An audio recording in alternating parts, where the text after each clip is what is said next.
Momento de vida. Radio Streaming. Producción y conducción Carlos Orellana. No te pierdas Momento de Vida. Un programa de interés general y buena música. ¿Estás escuchando Momento de Vida? Le comentamos a toda nuestra audiencia que Jorge Basso es médico psiquiatra, tiene más de 30 años de trayectoria, se estuvo trabajando en el Hospital de Clínica, pasó por el Hospital Moyano, también dictó cursos de posgrados, también para psicólogos, psicopedagogos, y también el Hospital Eva Perón de Merlo, ¿es así? Exacto, ahí fue la última vez que estuve en institución hospitalaria. La última vez. Jorge, mira, hoy te vamos a exprimir, pero como decimos a todos nuestros invitados profesionales. Pregunta de rigor primero. ¿Primera vez en radio? ¿Primera entrevista? No, estuve en un ciclo que se llamaba El Consultorio, en el que salía en la zona oeste y en la zona norte hace unos años. Sí. Pero iba filmado, no iba en directo. Ah, está bien. Claro. Jorge, bueno, contame esto del mundo de la psiquiatría, de médico psiquiatra, primero como médico, hace más de 30 años que tenés trayectoria, la experiencia que... En psiquiatría tengo más años todavía de recibido, pero bueno. Antes me dediqué a la cirugía y después dejé la cirugía y me dediqué a la psiquiatría. Ah, mira, interesante. Sí, estaba operando, me di cuenta que operaba rápido, porque no aguantaba más estar adentro de un quirófano horas, y dije, bueno, ahora es el momento de cambiar, y me dediqué a la psiquiatría.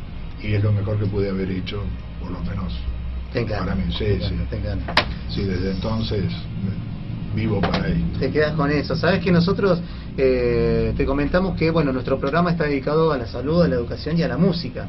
Y justamente en esto de la educación y relacionado con el tema de la salud, también tenemos muchos invitados que son psicólogos, médicos que vinieron, charlaron con nosotros sobre el tema de diferentes patologías, sobre trastornos que sufre la gente, y sobre todo en esto de se están aproximando las fiestas. Y no sé qué pasa a veces con la cabeza humana. Las fiestas me llenan el consultorio con las depresiones. Claro. ¿Sí? Claro. Es un momento así como bisagra, ¿no? En realidad no cambia nada, porque vos el primero te levantás, sos el mismo. Exactamente. Pero hay toda una expectativa que se genera, que se ve todos los años. Sí. Y bueno, si hubo una muerte familiar o una enfermedad o cualquier otra cosa que haya movilizado una estructura social, familiar o lo que sea, eso hace que aumente inmediatamente la cantidad de consultas, o los mismos pacientes que están en tratamiento, que estuvieron bien todo el año, se descompensen. Por suerte no son todos, una minoría, pero ocurre. Y te llegan al consultorio, digamos, ya pacientes que vos decís que ya están en tratamiento, que están o vienen por mucha depresión. ¿Cuál es la gran cantidad de consultas? ¿Por qué vienen por depresión? ¿Vienen por otros tipos de patologías? En general la mayor cantidad de consultas son depresiones y trastornos de ansiedad. ¿Eso es común en todos, Jorge? Sí, en general sí. Yo diría que la depresión es una de las... puede ser síntoma o puede ser enfermedad. O puede ser síntoma, por ejemplo, en un hipotiroideo que tiene un problema orgánico y que le genera depresión. Entonces ahí lo ves como un síntoma.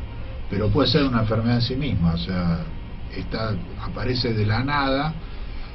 Existe el grupo de las depresiones reactivas y endógenas. Las reactivas es cuando están impulsadas por algún hecho, la muerte de un familiar, una separación, una enfermedad, algún detonante, digamos. Algún detonante. Generalmente esas no son las que mejor van a andar con medicación. Ahora, si bien aparece de la nada y sin ningún motivo se deprime, bueno, es que es largo el tema, depende de la edad. Si es una persona joven, hablamos de que es una depresión que generalmente responde muy bien a un tratamiento farmacológico.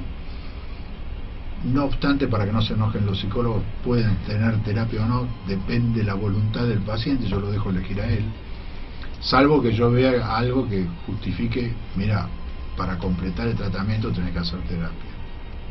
Está muy bueno lo que decís, está muy bueno porque nosotros tuvimos a Andrea Méndola, que es licenciada en psicología también, y tuvimos corrientes, ¿no? La corriente de conductual y la psicoanalítica. ¿sí? Las dos corrientes de psicología que se manejan y trataban al paciente de diferentes enfoques, ¿no? ¿Cómo trata la psiquiatría en este caso desde el punto de vista médico? No, desde mi punto de vista, sí. O sea, lo que yo hago, los pacientes trato de hacer un diagnóstico médico, sí, biológico, trabajo con tomografía, con resonancia, con mapeos cerebrales, con laboratorio, con toda una serie de cosas. Si veo complicado, a veces es tan obvio que no hace falta pedirle ni la hora. Y a veces es tan complicado que tenés que basarte en toda una serie de parámetros para llegar a un diagnóstico. Y a veces el diagnóstico puede llevar mucho tiempo porque tenés un corte transversal de la vida. Yo te veo aquí ahora como estás, sí. Hoy. Lo que me contás, qué pasó, y el futuro no lo sabemos. Claro. Eso se verá. A medida que lo vas tratando y lo vas viendo, tenés una historia con el paciente y haces un corte longitudinal, sí. Y es mucho más fácil entonces arrimar, bueno, cómo está integrada su familia, el trabajo, económicamente, socialmente, su infancia, cómo estaba en el colegio. A veces hay patologías que arrancan en primer grado, como una fobia. El chico que lo llaman para que lea adelante y entra en pánico. Y después se va soportando, le desaparece el síntoma, le vuelve a aparecer. Generalmente son crónicas. A veces pueden tener largos periodos de remisión, pero pueden reaparecer en cualquier momento. Estos problemas casi siempre que vos me mencionás en chicos sobre todo, ¿no? Digamos, pueden ser de tipo orgánico también, ¿no? En este caso, o sí. Tiene algún aspecto psicológico emocional dentro de... No, puede ser, sí. Por eso lo que te decía de entrada, que puede ser un síntoma, entonces puede ser por un problema orgánico, claro. Y entonces la depresión es un síntoma. Generalmente, y en teoría, curando lo que tienes, si lo logras curar, a veces es difícil, la base o lo que lo está generando debería desaparecer la depresión. Pero en el caso del hipotiroidismo, por ejemplo, en el 90% de los casos tenés que tratarlo además como un depresivo. O sea, por más que vos en el laboratorio está compensado, la depresión le continúa. Entonces ahí es cuando tenés que intervenir con medicamento antidepresivo. Qué interesante, ¿eh? La persona mayor, digamos, la persona adulta, cuando llega al consultorio sin ninguna consulta previa, digamos, llega sabiendo que está deprimido, no, ¿cómo es el proceso para que uno empiece un tratamiento, ¿no?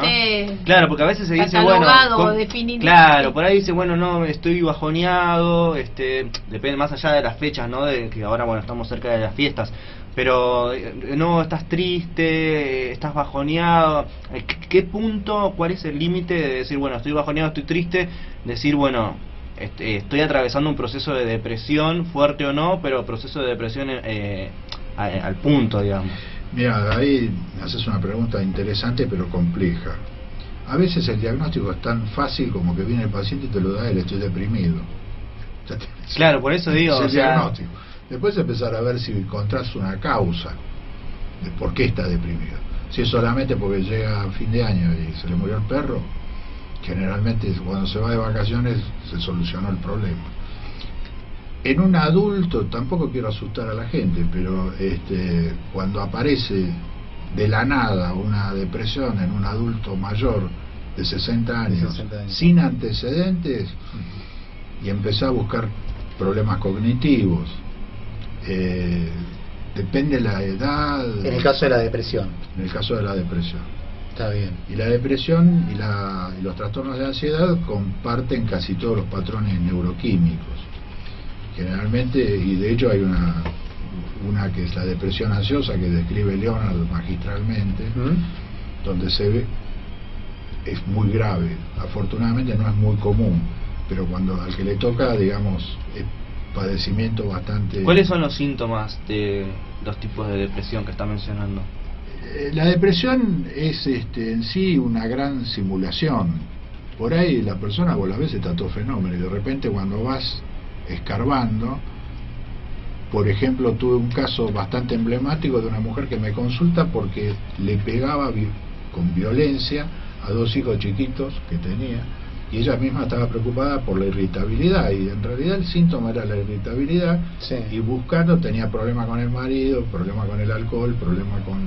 le habían operado de un cáncer, tenía toda una serie... Un combo de cosas. Un combo de cosas, de cosas orgánicas, familiares, etcétera, y se manifestaba a través de la agresividad, pero en realidad era una depresión. Medicándola como tal, anduvo bárbara. Hay una anécdota que me lo contó ella misma, la paciente, sí. Que los hijos un día le estaban desarmando la casa y ella los miraba, en otros momentos los hubiera... Claro. ¿Cómo hubiese cobrado lo lindo? Dice, chicos, sigan destrozando la casa, que gracias a vasos van a sobrevivir. Siempre me acuerdo de las palabras de... Le salvaste la vida, ¿eh? A los pibes. ¡A los chicos! Sí, Claro, porque socialmente uno está con la idea de que a veces, bueno, la depresión está asociada a lo que es, no sé, estar tirado en la cama, no salir de la cama, no salir del cuarto, no salir de la casa, el grado de angustia constante y profundo que tiene la persona, que no le permite hacer ningún tipo de actividad, hasta incluso no poder ir a trabajar, no poder asumir compromisos sociales y demás, ¿no? Ahí tenés el diagnóstico diferencial, puede ser una fobia social también. Bueno, también. No sale porque tiene miedo de encontrarse con otras personas.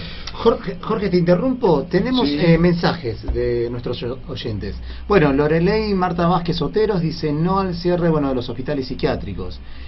Rocío de Laín, bueno, dice, mi pregunta, ¿la ansiedad te puede llevar a la depresión? Y si tiene cura la ansiedad. Buena pregunta. La ansiedad puede llevar a la depresión, es más, librada a su evolución, sí. Un gran porcentaje de pacientes van a terminar en una depresión. Ahí entramos en una discusión semántica, si del huevo y la gallina, ¿no? Uh-huh. O sea, como comparten patrones químicos similares, yo sostengo que en realidad no se trata de una depresión reactiva, sino es la evolución hacia una depresión de un cuadro químico que se va armando y termina depresivo. Y la ansiedad, cuanto antes se trata, evitas ese problema, que llegue a deprimirse. En cuanto a cura, ahí tengo que inventar estadísticas. Yo he visto de todo. Hay pacientes que tengo dados de alta hace 10 años y siguen bien porque me mandan pacientes y sigo en contacto con ellos a través de los pacientes, y sí. Nunca más necesitaron ser tratados. Aparentemente por el tiempo están curados. Hay otros que requieren mucho tiempo de tratamiento, mucho tiempo me refiero a 5, 6, 7 años, uh-huh. Hasta que se le puede retirar la medicación y quedan asintomáticos. Y hay otros que cuando empezás a bajar la medicación no soportan la quita total. A veces con mínimas cantidades de medicación, sí. Se mantienen bien. Y esos serían crónicos y de por vida. Pero siempre sostengo, si el problema lo arreglas tomándote una pastillita a la noche, es muy fácil arreglarlo. Los problemas graves no se arreglan tan fácil. Y técnicamente, la ansiedad, ¿qué es? ¿Cómo se la define? La ansiedad es una sensación de displacer en la cual empezás a transpirar, te transpiran las manos, temblor, rubor. Fundamentalmente cuando en los 90 y en el 2000 se habló tanto de la crisis de pánico. La crisis de pánico no es otra cosa que el síntoma central de un trastorno de ansiedad. Sí. Que el DSM-4 te pide, creo que son 13 síntomas. Desrealización, despersonalización, temblor, sudación, dolor en el pecho. La palabra angustia viene de angostar, de la falta de paso de aire. Uh-huh. O sea, se van sumando. Aunque después pude observar de que aparecen otros síntomas, como por ejemplo mareos. ¿Quién no jugó de chico a girar como un trompo y se mareaba y se caía y era muy divertido? Y de repente vas en el colectivo, te mareás y es la muerte. Acá se terminó todo, se hace todo una cascada de síntomas y terminás en una crisis de pánico. Afortunadamente la crisis de pánico no dura mucho, dura minutos, pero para el que lo padece parece un el infierno mismo. Se habla de esa sensación de muerte, ¿no? Del ataque de pánico. Sí, Muchas personas que lo padecen. La sensación de me muero aquí, ahora, ya. Claro. O me vuelvo loco. Mm. La locura también entra dentro del miedo, del panicoso. Afortunadamente no tiene nada que ver con la locura. Lo que lleva y demora el diagnóstico, el paciente cree que al único que le pasa es a él. Hay libros así sobre cientos de miles de casos. Podemos hablar de un porcentaje alto de la población que lo tiene. Pero todos pensamos, esto me pasa a mí solamente. Entonces eso demora. Me van a decir que estoy loco, termino en el Moyano internado. No, normalmente no pasa nada. La falta de esto de control, de que no puedo manejar la situación también. No, sí, el descontrol total. En el momento el descontrol es total. Y esto, sobre todo el tema de los trastornos estos de la ansiedad en la adolescencia, derivan en bulimia, en anorexia o en otros tipos de... Digamos que puede haber bulimia y anorexia que tengan además agregado un trastorno de ansiedad. La bulimia y la anorexia, hay cosas que son complejas. Para mí la anorexia es, como decía Juan Carlos Goldar, que es un psiquiatra brillante, lamentablemente falleció, del Moyano. Las anorexias de hoy son las esquizofrenias de mañana. Cuando se curan solas, que le das un té de tilo, está todo fenómeno, no sé qué era. Sobre todo que esto, o sea, todo es la adolescencia como que es un gran disparador de todas estas cosas emocionales y de frustraciones y cosas que, así como que un paquete, un combo maravilloso que tenemos en la adolescencia. Y vos imaginate que los pies los ves cada vez más lejos. O sea, la adolescencia es todo es un ciclo vital, ¿no? Como la jubilación, la primaria, la secundaria, la universidad. Cuando te ponen el título abajo del brazo, arreglate, que la vida te ayude. Salí al mundo. Salí al mundo. Todos esos son ciclos vitales que hay que afrontar en la vida. Y que presentan crisis también, ¿no? O sea, diferente medida, el paso al secundario, la finalización del secundario, el inicio de la universidad, es todo... Exacto. Hay que estar como equilibrado, digamos, en cierto sentido, para poder afrontar esa... Sí, es difícil lograr un equilibrio cuando lo estás transitando, ¿no? Claro, también. Bien, tenemos otro mensaje más. Cristian, ¿puede ser? A ver, Matías dice: hola, la pregunta es muy interesante, saludos a todos. Mi pregunta es al doc, ¿alguna enfermedad mental se cura o son todas crónicas? Las enfermedades mentales las podemos dividir entre las psicosis, como la esquizofrenia, la cual no tiene cura. Si un paciente viene y te dice me curé de una esquizofrenia, fue un diagnóstico mal hecho. ¿Se entiende? Es de por vida. Hay cosas que son irremediables, o sea, no tienen vuelta atrás. Si tenés una hebefrenia, una esquizofrenia paralógica, una catatonía o lo que te guste, incluso dentro de las que son no sistemáticas como la paranoide, podés mejorarlo mucho con medicación, puedes llevar una vida perfectamente normal, pero el núcleo delirante lo va a llevar toda la vida. En cuanto le sacás la medicación, a veces a un medicado. El detonante. Yo tenía un paciente que, vamos a contarlo para poner un poco de humor. Sí. Lo atendía en el hospital, justamente en el Eva Perón, y venía todos los meses a buscar un antipsicótico que tomaba, que se llama Estelacina, el nombre comercial. En realidad lo sacaron de la venta y creo que lo pusieron de vuelta. La droga es la trifluperacina. Y con eso yo entraba, se sentaba, hablaba normalmente, todo fenómeno, y así, como 6-7 meses, yo no había hecho el diagnóstico. Él venía, pedía la receta y se iba. Como ahí tenías una cantidad de movimientos de terror, a veces no, ¿cómo andas bien? Bueno, toma. Y tenías una cola de acaluján y tenía que cumplir. Un día digo, pero ¿qué tiene este tipo? Yo lo veo que parece que está todo fenómeno. A ver, sentate, contame un poco. Bueno, después de cambiar 3 o 4 palabras, me dice que es el hijo del virrey de Jujuy. Claro. Y que fue secuestrado. Y me contó una historia bastante parecida a la de Moisés, que lo habían secuestrado y lo habían traído en barco hasta Capital. Y digo, ¿por qué río te trajeron? Claro. No sé cómo llegaron. Te contesté la pregunta. Exacto, me contestó la pregunta y dije, bueno, doble. Seguí medicado que venís fenómeno. No, pero entonces, es o sea, increíble. cuando una persona dice, para llevarlo al lenguaje común, ¿no? Porque a veces por ahí está bueno que la persona pueda entender llanamente qué es lo que estamos tratando de decir. Cuando una persona es esquizofrénica y se la define de esa manera, ¿qué es lo que estamos queriendo decir? Y la esquizofrenia sería mente escindida, ¿no? Mente partida. Viven una vida bastante entre su mundo y el exterior que medio lo desconocen, es más hacia adentro. Y de hecho, ¿escucha voces? No, callate. Tenés la esquizofrenia tal vez es la madre de la psicosis.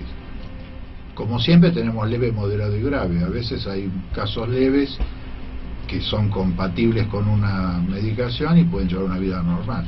Y hay casos que tienen deterioros terribles que son absolutamente... Jorge, la esquizofrenia en este caso ya se nace así. ¿En algún momento está guardado y sale o cómo? Está latente. Está latente. De hecho, puede ser que en la adolescencia aparezca lo que los franceses describían como neurosis preesquizofrénica, aunque para mí el término neurosis ya está de moda y ya suelo no usarlo, pero así figura en el libro, en el Henriet, ¿no? Yo no lo sigo, yo sigo más en una escuela alemana, pero no importa. Es interesante también leer un poco de todo.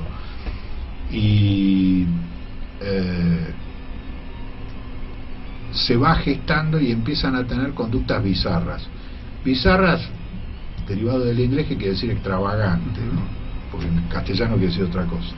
Pero para ellos quiere decir extravagante, prendió ese término acá y se usa mucho hablar de bizarro, pero en realidad no te estás refiriendo al caballero bizarro, es otra acepción de la palabra. Está injertado, digamos. Es un anglicismo. Y en general, alrededor de entre los 16 y los 26 años, algún disparador, que puede ser la droga, que hoy en día está tan lamentablemente de moda. O sea que la droga puede ayudar a disparar. Eso está latente. La esquizofrenia ya está con la persona. Vos venís con la vulnerabilidad genética o con el trastorno. Hay una estructura anatómica que es la corteza entorrinal, que en los esquizofrénicos es bastante común, que si vos la podés, es un diagnóstico de post-mortem. No hay forma de saberlo antes, claro. No le vas a ir a sacar la corteza para mirar. Claro, Lo matás en la operación. Claro. Pero entonces se ve que hay una migración embriológica anómala. O sea, los núcleos no migraron hacia la periferia, que sería lo normal, y quedaron todos salpicados en la corteza. Eso no hay forma de verlo, porque es un diagnóstico de microscopio. Claro. Ni siquiera con los métodos más avanzados te das cuenta cuando el paciente en una necropsia lo podés estudiar. Cuando se dispara, y ahí depende para qué lado vaya el tipo de esquizofrenia que va a ser, que generalmente tenés la catatónica, la hebefrenia, la paralógica, tenés unos cuantos de todo, unas cuantas. De ellas, la paranoide con todas es la que tiene mejor pronóstico. Y después hay una, la stricto sensu, como lo llamaba Goldar, que va directo al deterioro y nunca tiene alucinaciones ni nada. Se deteriora directamente y termina poco menos que siendo una suerte de planta, ¿no? Qué bárbaro, ¿no? Qué bárbaro. Esto, digamos, sí. Jorge, y esto en un diagnóstico médico, una persona que tiene esquizofrenia, ¿se puede detectar mediante análisis de sangre? ¿Cuáles son los estudios? Hay algunos marcadores como la bufotenina y eso, pero el diagnóstico sigue siendo clínico. Es clínico, puramente clínico. Cuando vos conoces el cuadro, Henriet dice que para poder diagnosticar una esquizofrenia hay que haber visto unas cuantas. y que los esquizofrénicos se vuelven. Y tiene razón. De repente lo tenés sentado adelante, lo ves, empiezas a tener un diálogo y hay pequeñas cosas o pequeños a veces es más fácil que la tabla del 1, porque viene ya muy florido, pero cuando son muy sutiles o recién comienzan, llegar al diagnóstico suele ser complicado. Incluso a veces diferenciarlo de lo que sería un trastorno de la personalidad esquizotípico, el cual tiene conductas bizarras pero no llega a desarrollar la enfermedad como una esquizofrenia real. Bien. O sea que eso va en progreso, digamos. En general sí, va progresando. Lo que llamamos antipsicóticos no son en realidad antipsicóticos, vos no lo estás curando. Lo que estás haciendo es mitigando síntomas para ver su socialización. Moderar. O sea que claro. uno puede tener la patología, pero, o sea, el disparador puede ser otra enfermedad que deriva en, qué sé yo, no En sé, general algún trauma, algún otro tipo de trastorno que derive en general algún estresor. O sea, es difícil que, no sé, una gripe se lo dispare. No, Todo pero, puede ser, qué sé yo, un trastorno de ansiedad, ¿cómo se llama? Qué sé yo, tener Tourette, no sé, sí. todos esos pueden ser disparadores, o sea, No, Tourette no disparadores, sino constituye- que termina en, también, digamos, parte del combo, en una esquizofrenia que no estaba como problema de raíz, sino que era como, sí, como que parte del combo. Bueno, a veces es difícil poder saber si una determinada enfermedad va a derivar en una esquizofrenia. Eso lo tenés que seguir en el tiempo. Lo más probable es que no tenga nada que ver. A veces no tiene nada de nada, está todo fenómeno y de repente un día aparece disfrazado de cura y arma un altar en la casa. Tengo casos por el estilo que conozco, por eso. Jorge, perdóname, tenemos otra pregunta más. Cristian, Sí. ¿puede ser? Bueno, Verónica de Mataderos dice: saludo a todos. ¿Cómo puedo detectar si alguien de mi entorno padece una enfermedad mental? Mi hermana me cuenta que escucha voces, lo que estamos hablando. Bueno, escuchar voces suele ser un síntoma bastante típico de las esquizofrenias, sobre todo de la hebefrenia. Pero si es solo escuchar voces, un solo síntoma que haga, no hace un síndrome esquizofrénico completo. Tiene que tener otras cosas agregadas. Yo tuve una paciente hace unos 10 años que el único tema era escuchar voces.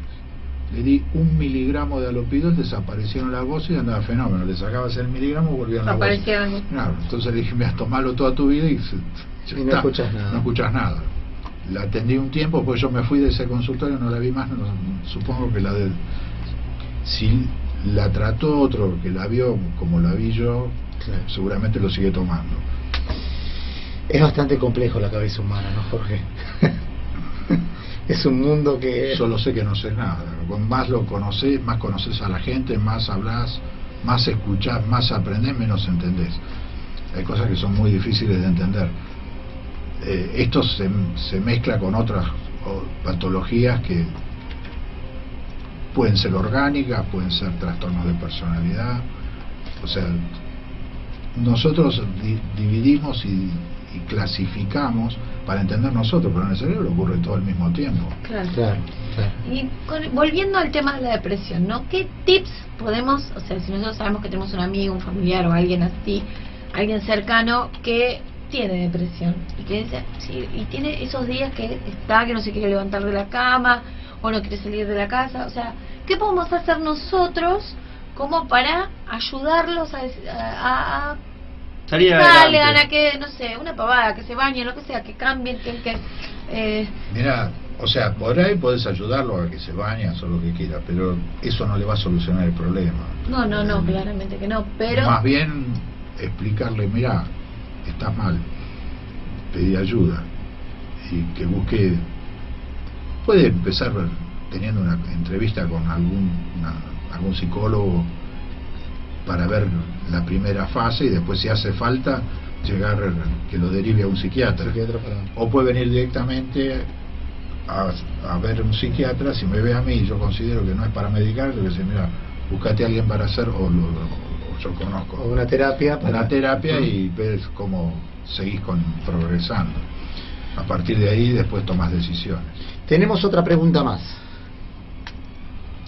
Mariano, ¿cómo pueden los padres detectar una enfermedad psiquiátrica en su hijo adolescente para poder darle la asistencia necesaria? Saludos al programa. Muchas gracias, Mariano. Y que los padres lo detecten es difícil, salvo que sea una cosa terriblemente evidente, porque aparte los padres tendemos, yo tengo 2 hijos, conozco el paño, a ver todo muy superficialmente. A veces el nene tiene un problema, no queremos verlo. Entonces, en esos casos, si sospechamos algo por la conducta en el colegio, lo que sea, tener una consulta o con una psicóloga infantil o con una psicopedagoga o con alguien que yo no atiendo chicos, con lo cual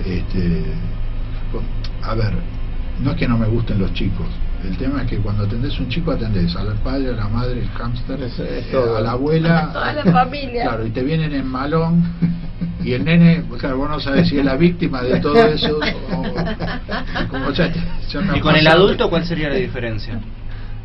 No, hasta los 15 años las enfermedades psiquiátricas de los chicos son diferentes, tienen otro tipo de enfoque. Después de los 15 a 16 años ya entramos en la patología del adulto.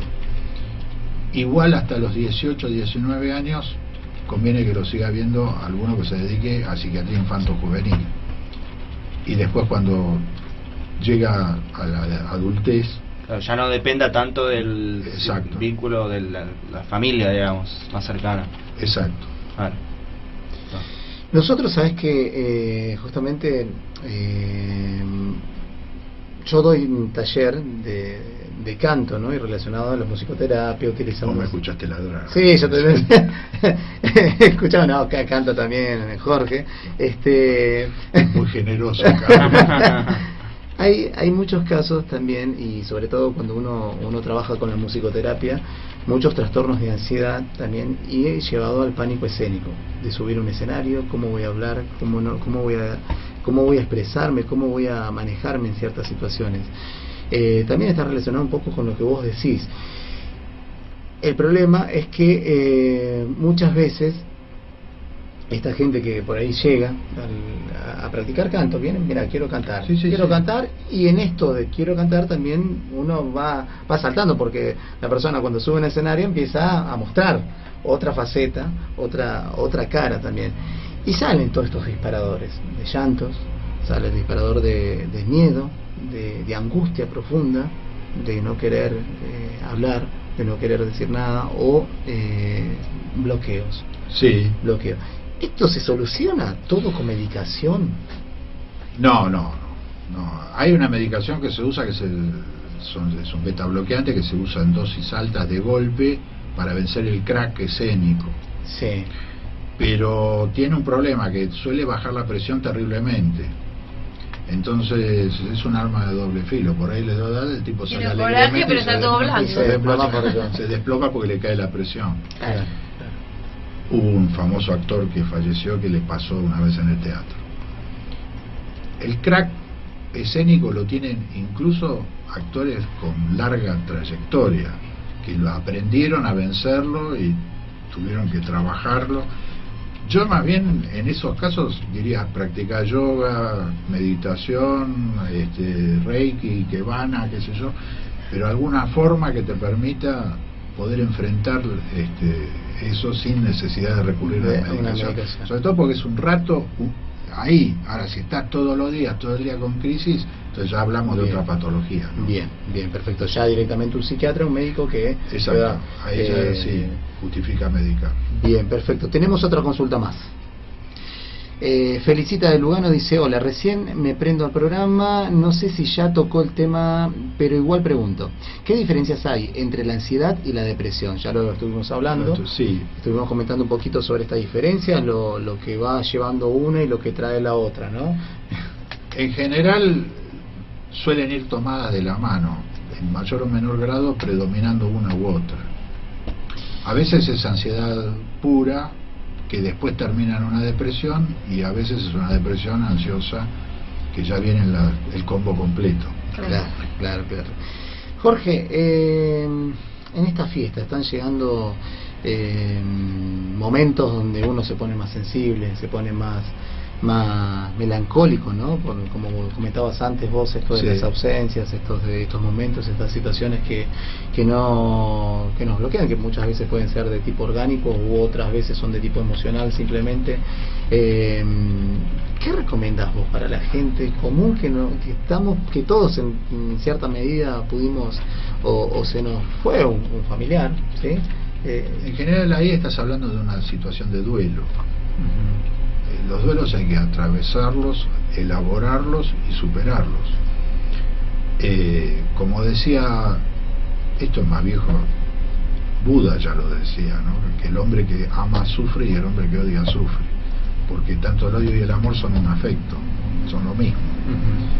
Lo que tenés que contraponer es un no afecto, o sea, la indiferencia. ¿Cuándo superaste el problema? Cuando podés hablar de la persona, qué sé yo, y no te genera esa sensación de ansiedad, de tristeza, de angustia. Eso requiere un tiempo de elaboración y de proceso, eso depende más de una terapia. No hay forma que yo te medique, ya está. Ojalá existiera. Como dicen, el tiempo cura todo, digamos. El tiempo lo va curando, pero siempre y cuando lo trabajes, porque si lo escondes, un día igual la vida te va a pasar la factura. En algún momento va a salir. Cuando una persona se muere y queda, bueno, obviamente la familia, no importa qué tipo cuál sea el vínculo con esa persona, pero por ahí esa persona durante todo el año, y ahora hablando puntualmente de las fiestas, habla de la persona que se fue, se acuerda, se ríe, hace chistes, la recuerda de buena manera y no llora y demás. Y cuando llegan las fiestas, el 31, el 24, igualmente se acuerda, pero se acuerda como que es lo que decía Carlos, ¿no? Como del sufrimiento que pasó cuando esa persona se fue. ¿Qué pasa, digamos, ahí? Porque está durante todo el año recordándola de la mejor manera, con chistes, con felicidad, o sea, riéndose de situaciones que vivió con esa persona, y sin embargo cuando llegan las fiestas y hay que brindar y demás, se larga a llorar todo el tiempo porque está con ese recuerdo de que, bueno, esa persona no está. ¿Está superado, no está superado en ese caso? ¿Cómo sería? Bueno, estaría superado. Lo que pasa que en un determinado momento, y donde todos pasamos a ser más vulnerables, eso reflota por 2, 3, 4 días y después desaparece de nuevo. Yo no me preocuparía mucho por eso. Llorá, pataleá, tirate al piso, un día se te va a pasar. No, tampoco justifica una medicación ni mucho menos. No, claramente. Eso es parte de la vida. Sí, son problemas existenciales que tenemos todos. O sea, nadie está exento. Pasan, absolutamente. Y cuando llega el momento, transítalo cada uno como pueda. No requiere ni tratamiento ni nada. Yo no lo recomendaría. Tenemos otro mensaje más. Uy, están a full hoy, muy bien. A ver, Fernando dice: gracias por el buen programa. La pregunta al doctor es: ¿por qué se producen recaídas en enfermedades mentales como la esquizofrenia, depresión o trastorno bipolar? Bueno, las recaídas se producen porque son enfermedades crónicas, o sea, la va a arrastrar toda la vida. Lo que vos podés hacer con la medicación es mantenerlo lo más asintomático posible. A veces está totalmente asintomático. Pero si ocurre cualquier cosa por la cual, por ejemplo, ya que hablan de trastorno bipolar, que hoy está terriblemente de moda, y yo no creo mucho sobre las clasificaciones nuevas, pero bueno, concedamos. El trastorno, para entenderlo un poquito y que la audiencia nos está escuchando, el trastorno bipolar, ¿qué sería? ¿Cambiar de estado de ánimo de golpe? ¿Cómo? Claro, el hecho que se conocía antes como psicosis maníaco-depresiva. Un paciente que está deprimido de repente hace un pico y switchea y se vuelve maníaco. Puede ser maníaco o hipomaníaco, no llega a ser una manía completa. Al contrario de lo que escuché muchas veces, que es un diagnóstico dificilísimo, es lo más fácil que existe. Vos lo mirás, bueno, es fácil si lo viste varias veces. No me mire mucho, no me mire mucho, porque ahí va a decir, esta, no me mire mucho. Ay, no, búsquenme ahí un lugarcito. Esos, generalmente, es cierto que vos podés tener un paciente donde mucho tiempo deprimido, y un día sale y vende los sillones, vende el auto, se gasta la plata en irse al casino de Mar del Plata, revolea el dinero, tienen conductas extravagantes. Claro. Y decir, como este tipo siempre se la pasó amarrocando, De golpe. Y de fue un repente tipo explota cuidado, todo. y ahora explotó, voló por el aire. Ahí podemos hablar de bipolaridad. Digamos, pero tiene una estabilidad en el tiempo, en cierta manera. No es que yo hoy estoy bien, podemos hablar tranquilamente, al minuto se me chifló la cabeza y te empecé a tratar mal. Eso no estamos hablando de... Se instala rápido, Se o instala. sea, el paciente puede estar depresivo Sí. y por ahí en 48, 72 horas switchar. Claro. Ajá. Sobre todo cuando lo ayudamos con algún tipo de medicación. Pero vos no podés saber qué es bipolar hasta que no tenés una patente. O sea, el paciente está deprimido. Sí. A veces puede pasar 2, 3, 4, 10 años Y no. medicado, Ujú. generalmente crónicamente, porque si hablamos de bipolaridad hablamos de psicosis. Y de repente aparece un disparo acá, o sea que se transformó en manía, que duró X tiempo, Sí. y de repente volvió a estar depresivo. Ya eso hablamos de que es un bipolar, no es un paciente depresivo. Bien. Con lo cual el enfoque terapéutico hay que cambiarlo. Me refiero a terapéutico farmacológico. Claro. No tiene respuesta a una terapia. Ujú. Te va a decir a todo que sí, va a trabajar mientras está compensado, que pues no va a hacer nada. No, te consultaba esto porque conozco mucha gente que en el lenguaje común te dice, no, pero me trata, no, es una persona bipolar, no, al ratito está bien, Estarás al hablando de mí, ¿no? Ah, bueno. al ratito se pone mal, al ratito. Sí, pero para que hablemos de un bipolar, Bipolar. estamos hablando de una patología compleja, grave, Algo más profundo, digamos. mucho más complicado. Y que al otro me uno imagino cambia de que opinión. Claro. Es que es lo nosotros común. que no entendemos es y la verdad que algo raro pasa, porque de estar, no sé, re tranquilo y de repente está a los gritos, muy exaltado. Es lo primero que decís, es un bipolar. Sí, es lo Es que hoy es Está de bastante moda. común, los mismos, hay personas que no tienen de bipolar nada, no tienen la menor idea de lo que es un bipolar. Claro. Decirte yo soy un Soy un bipolar, bipolar. porque hoy tengo ganas de comer dulce de leche y mañana crema Claro. pastelera. No sos un bipolar, hermano. Claro, bien que lo comentes y lo aclares esto, porque digamos en el lenguaje común se suele dar esto, Sí, pero que no estamos está hablando de común. eso. No, de hecho de las patologías totales no es de las más prevalentes, debe ser un 5% de bastante bajo. de los trastornos del ánimo, antes llamados trastornos afectivos, lo cual siempre estuvo bien llamado trastorno afectivo porque está alterado el afecto del paciente. De repente, Muy emocionales todo. el paciente cae en una depresión, no importa nada, y no le importa el hijo, no le importa nada, y después cuando sale vuelve a tener una conducta. Qué bárbaro, qué bárbaro. Bueno, chicos, Ay, se nos Dios, fue ya se nos hizo fue el la programa. hora. 22:08 en la ciudad de Buenos Aires. Tenemos una preguntita más. Tenemos la última preguntita. A ver, Cristian, por favor. Raquel dice, hola doctor, la pregunta es, ¿cuáles son los síntomas de la depresión emocional? Y la depresión emocional es lo que mencioné de entrada, que sería la depresión reactiva. Reactiva a alguna situación. Los síntomas son los mismos, solo que en distinto grado y con distinto enfoque terapéutico. La depresión emocional o reactiva, que es la que pregunta en ese caso, sería me dejó mi esposa, se fue con el vecino, Sí. y yo me deprimo por eso. Bueno, pero hay una causa fuerte que lo está marcando y es a resolver ese problema. Claro, puntual y concreto. Puntual y digamos. concreto. Eso sería, si responde la Sí, pregunta. sí, claro que sí. Bueno, chicos, Jorge, el doctor Jorge Basso, tuvimos Jorge. Jorge conocido. La verdad que no canto. te vamos a traer para cantar. A la otra Vamos a fase, empezar a algún- la Acá están, otra pasando, faceta. acá están pasando todos a cantar. Claro, porque no, a ver, acá, los que cantan tienen que bailar.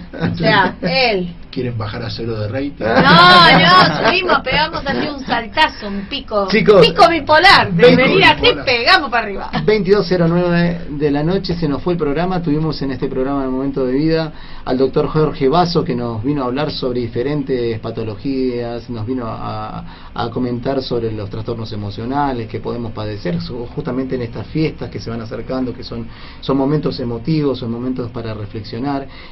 Nos dio algunas pautas también para tener en cuenta. Bueno, Jorge, muchísimas gracias por haber gracias venido. a ustedes por invitarme. Un deseo que nos quieras dejar les quieras dejar a la audiencia. Y pueden ser unos cuantos, pero fundamentalmente en función de lograr la unión de los argentinos en algún momento, terminar con las diferencias extremas y sin tirar todos del mismo carro para adelante. Eso me parece que sería lo que más me gustaría para el futuro. Perfecto, muchísimas gracias, Jorge, por estar en nuestro programa. Un aplauso Muy para bien. Jorge. Qué interesante. Sí, ¿no? espectacular. Igual espectacular. por un lado que no me escuche, pero mejor que se vaya porque nos va a empezar a analizar aquí. Estamos en el horno. Estamos en el horno. Después le pasamos el número y No, tenés yo no un me hago turno cargo. para cada uno. Yo no me hago cargo. Bueno, para rato acá, por eso. Chicos, 22:10 de la noche en la ciudad de Buenos Aires, en la República que decimos de Lugano. Otro viernes más, a toda nuestra audiencia le agradecemos enormemente por permitirnos entrar nuevamente en su casa, en sus familias, poder llevarle diferentes temáticas relacionadas a la salud, a la educación y a la música sobre todo. Bueno, chicos, nos estaríamos viendo. Comento una cosa, el viernes que viene vamos a tener a la licenciada Andrea. Vuelve de nuevo Andrea Méndola muy vuelve bien. de nuevo y vamos a tratar temas de las adicciones. Así que un tema también temón. para... Temas muy puntuales para toda esta época. Viste que diciembre es un mes muy movilizante. Y vamos a empalmar de algunas cosas. cositas con lo que nos dijo Jorge y todos los invitados que tuvimos en nuestro Vamos a ir programa. mechando un poco de cada cosa. Todo. Así que bueno, Jorge, muchísimas gracias por No, estar en el Muchas gracias, programa. doctor, por Y por será habernos tenido paciencia. hasta el próximo viernes. Muy buenas noches a todos y será hasta la próxima.